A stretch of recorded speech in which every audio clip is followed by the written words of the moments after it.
I like that name, Mr. Khan. You really made quite a huge impact on the corner of this street, which used to have Mercedes, and now you've got your truck company. Yeah. And I think it's an amazing story that you've created.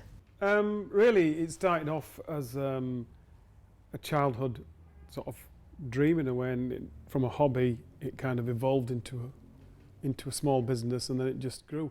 So I had a passion for cars at a very young age, so I studied to be an architect, and then on the last minute I just dropped out and thought, this is not for me. I like cars, so stripped a car and rebuilt it and stripped it and rebuilt it and stripped it and rebuilt it until I realised these things are fairly easy to make. I sort of followed my passion, which was manufacturing, which was how do I make this and how do I make this, and then it just kind of evolved from the back of that. And every time I saw a car manufacturer launch a car, and I think, why does it look so bland or boring?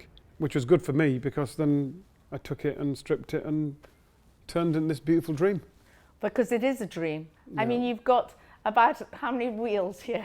You've got a wall of wheels, you've got the luggage, you've got the watch. And I like the way you're very loyal to Switzerland. Why Switzerland? If you're going to have the best brand out there and you're going to have the best product out there, you've got to go to the source where they originally come from. Swiss timepieces are the best timepieces, Rolexes, right across to all the Omegas and so on. So I went to Switzerland, and the movement that Swiss have is an amazing movement. So I kind of said, right, well, let's make the best watches and have some fun with it, and that's kind of what I did.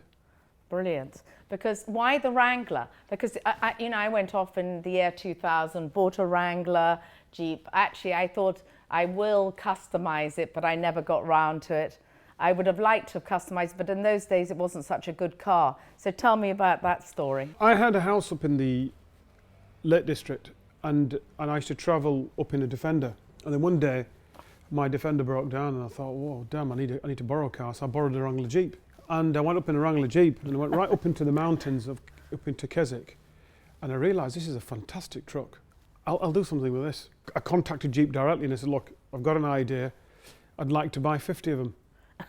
And they said, look, we don't sell 50 a year, my friend, so I'm sorry, but you ain't going to get 50 because you'll be stuck with them, and the next thing, they'll be flooding in the market and nobody's going to buy them. I said, no, I want to buy 50. For the first 6 months, I didn't sell a single car. It just one morning I woke up and one of the staff members rang and he said, look, AFZAL, I've just sold 3 today, and from the back of that, I never looked back. Yes, because it's an amazing car. Yeah, it does go on any terrain. That's the good thing about it. Yeah, and the great thing is you can basically pack your bags and disappear for a week or 2 weeks. You haven't got a problem with it. You can go anywhere and everywhere. If you look at it, you can have a convertible for summer and you can have a hardtop for winter, so it works. So which is your favourite car here now? I mean, this one's quite amazing. Who are you going to sell this to? So I built 7 of these. These are coach built. The design cues are from a Land Rover Defender, but it's completely handmade in aluminium. So Land Rover don't make a 6x6, so we create a 6x6, and it's a full 6x6, so it's not something like a wheel at the back just spinning. So I created 7 of these, and this is the first prototype I produced.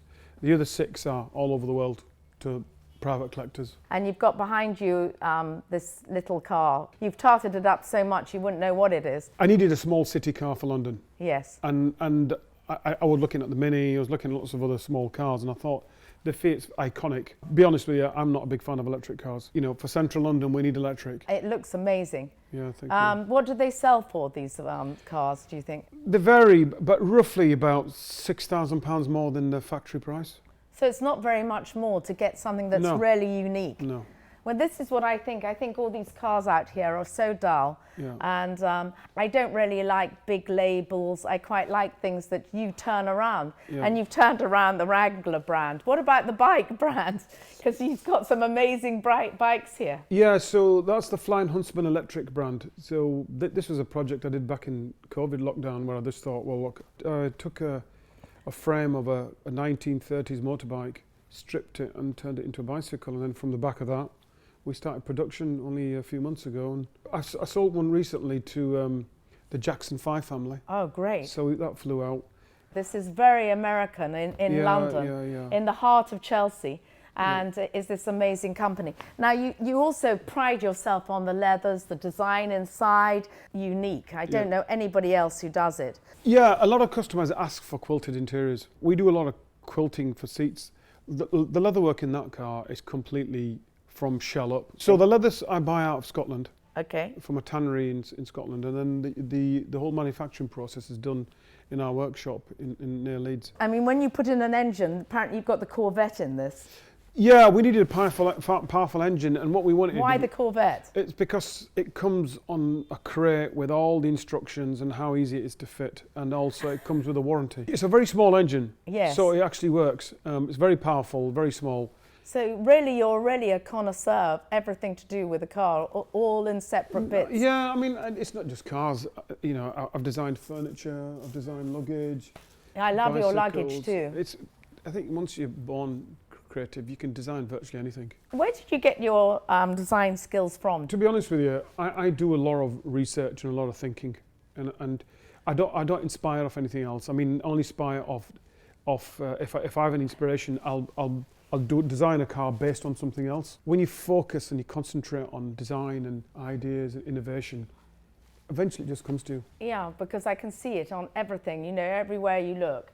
You know, you've got watches, everything's beautifully done. You even are very kind about helping people get normal cars as well. You don't just do these wonderfully exotic cars. Yeah, well, thanks to some of my nice staff, that's what they do.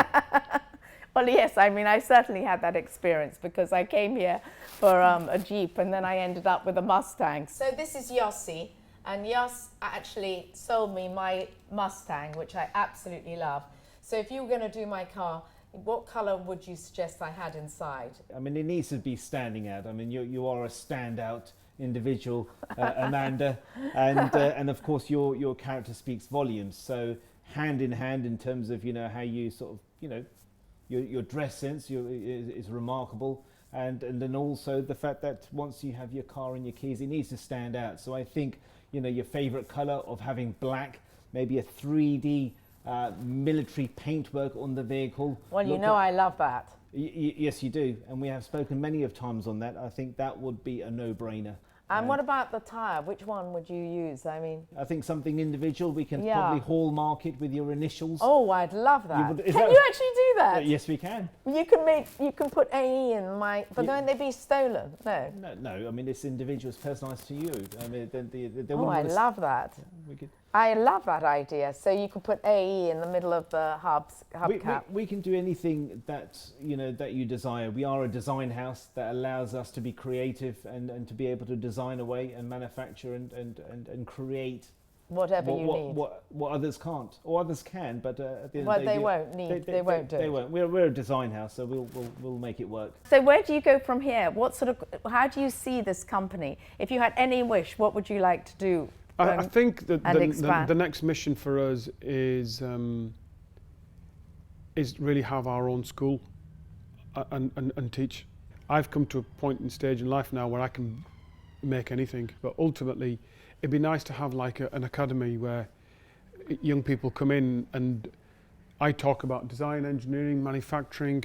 So, I mean, it doesn't stop your creativity. So it's been a great honour to do this with you this afternoon and for you to give me 5 minutes of your time because I know how busy you are. No, you're welcome. And really, I think there's a great future in doing almost all design, and I look forward to seeing your first aeroplane. Thank you.